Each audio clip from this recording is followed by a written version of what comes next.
Alright, so that was the answer for number 15. Now we move on to number 16. Once again, the equations are not in standard form, so they will have to be brought to standard form.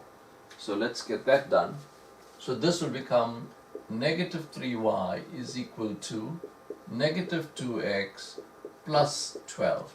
Now you can see how important it is to know how your equations and to know how to bring things to standard form. That will be negative, that will be positive. And then I'm divided by negative 3 now. Y is equal to negative 2 divided by negative 3x plus 12 divided by negative 3.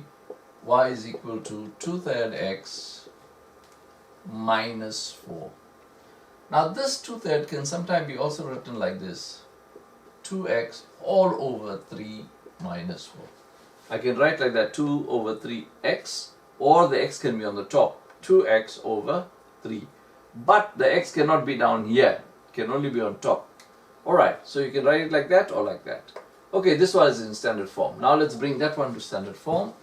So 6y is equal to 9x plus 36. Y is equal to 9 over 6x plus 36 over 6. Y is equal to, now 9 over 6 will give me, put it in the calculator, you'll get 3 over 2x plus 6. Right.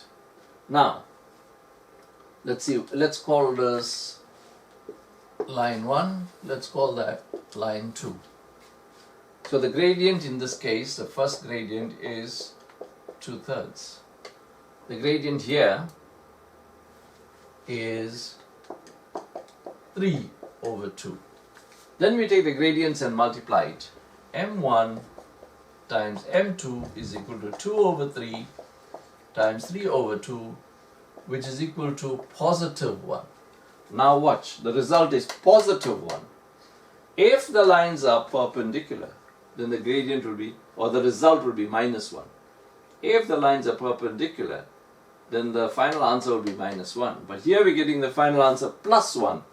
Therefore, product of gradients is not negative 1.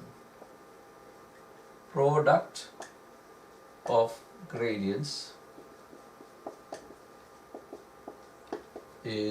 is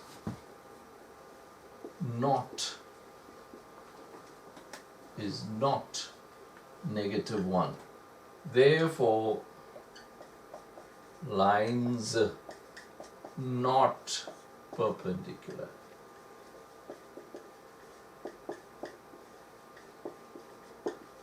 Okay, so have a good look at that now. We are given that, bring to standard form. We are given that, bring to standard form. Write down the gradient here. Write down the gradient here. Multiply the gradients to see what result you get. If the result is minus 1, lines are perpendicular. If the result is anything else, then if the result is not minus 1, then the lines are not perpendicular.